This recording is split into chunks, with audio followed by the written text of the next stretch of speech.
ಇಲ್ಲಿ ಊಟ ಇಲ್ಲ 10 ಗಂಟೆಯಿಂದ.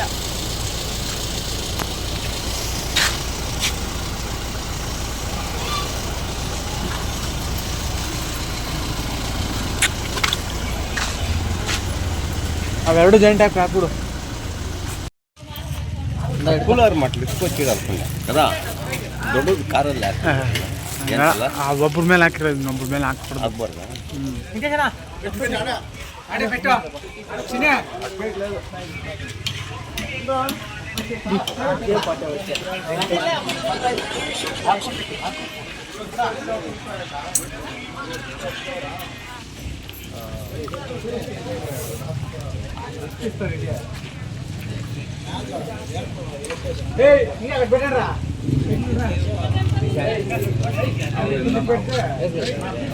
ಸ್ವಲ್ಪ ಸೈಡ್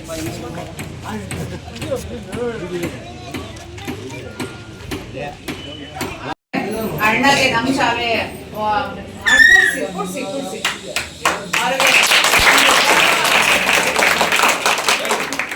ಗೌರವ ಸಮರ್ಪಣೆಯನ್ನ ಸ್ವೀಕರಿಸ್ತಾ ಇದ್ದಾರೆ.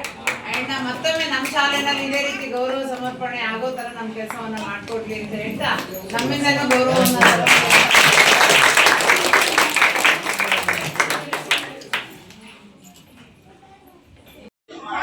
ಯಾರು ಮಾತಾಡಬಾರ್ದು. ಮುಂದೆ ಬಂದೆ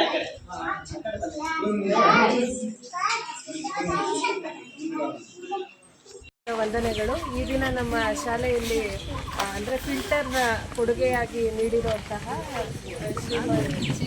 CM ಬೈರೇಗೌಡರವರಿಗೆ ನಮ್ಮ ಶಾಲೆಯಲ್ಲಿ ನಮ್ಮೆಲ್ಲ ಟೀಚರ್ಸ್ ಪರವಾಗಿ ಹಾಗೂ ಮಕ್ಕಳ ಪರವಾಗಿ ಹೃತ್ಪೂರ್ವಕ ಕೃತಜ್ಞತೆಗಳನ್ನ ಸಲ್ಲಿಸ್ತಾ ಇದ್ದೀನಿ. ನಮ್ಮ ಶಾಲೆಗೆ ಇರುವಂಥ ಫಿಲ್ಟರ್ ಅಂದರೆ ನೀರಿನ ಅದನ್ನು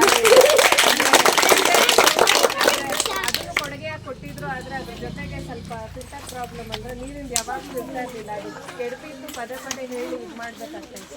ಇವ್ರು ಅದೇ ಸಮಯದಲ್ಲಿ ತಂದುಕೊಟ್ಟಿದ್ದು ನಮ್ಗೆ ನಿಜವಾಗ್ಲೂ ಮಕ್ಕಳಿಗೂ ಅಷ್ಟೇ ಎಲ್ಲರಿಗೂ ಇಲ್ಲಿ ಅಡುಗೆಗಾಗಿರ್ಬೋದು, ಬೇರೆ ಹಾಲು ಇದು ಮಾಡೋಕ್ಕೆ ಎಲ್ಲರಿಗೂ ಕೂಡ ತುಂಬ ಉಪಯೋಗ ಆಗುತ್ತೆ.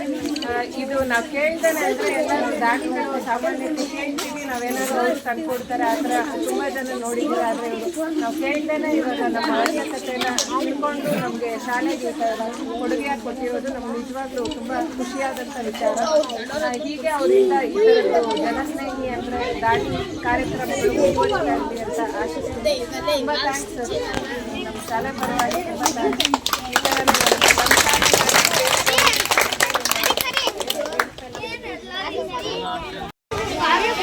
ಥರ CM ಬೈರೇಗೌಡ ಅವರಿಗೆ ನಮ್ಮ ಹೆಣ್ಣಂಗೂರು ಗ್ರಾಮದಿಂದ ಅಭಿನಂದನೆ ಸಲ್ಲಿಸ್ತಾ ಇದ್ದೀವಿ. ಏನು ಉದ್ದೇಶ ಅಂತಂದರೆ ನಾವು ಒಂದು ಮೀಟಿಂಗಲ್ಲಿ ಗೊತ್ತಾಯ್ತು ಈ ಥರ ಕೊಡ್ತಾ ಇದ್ದಾರೆ ಅಂತ ಹೇಳ್ಬಿಟ್ಟು ನಾವು ಒಂದು ಕೋರಿಕೆ ಇಟ್ಟಿದ್ವಿ. ಇದರ ಗೌರ್ಮೆಂಟ್ ಸ್ಕೂಲ್ ಮಕ್ಕಳಿಗೆ ಒಂದು ಕುಡಿಯೋ ನೀರು ವ್ಯವಸ್ಥೆ ಇಲ್ಲ, ನಮ್ಮೂರಿಗೆ ವ್ಯವಸ್ಥೆ ಬೇಕಂತ ಒಬ್ಬರು ಮುಖಂಡರು ಪ್ರಕಾರವಾಗಿ ನಾವು ಹೇಳಿದ್ವಿ. ಅದೇ ರೀತಿಯಾಗಿ ಸರ್ ಹೇಳಿದ್ದು ಒಂದು ದಿನ ಅಷ್ಟೇ ಆಗಿದ್ದು, ಮಾರನೇ ದಿನವೇ ನಮ್ಮ ಹಳ್ಳಿಗೆ ಫಿಲ್ಟರ್ ನೀರು ಕೊಟ್ಟಿದ್ದಾರೆ. ಅವರಿಗೆ ನಮ್ಮ ಹೆಣ್ಣಂಗೂರು ಪರವಾಗಿ ಮಕ್ಕಳ ಪರವಾಗಿ ನಾನು ಅಭಿನಂದನೆ ತಿಳಿಸ್ತಾ ಇದ್ದೀನಿ.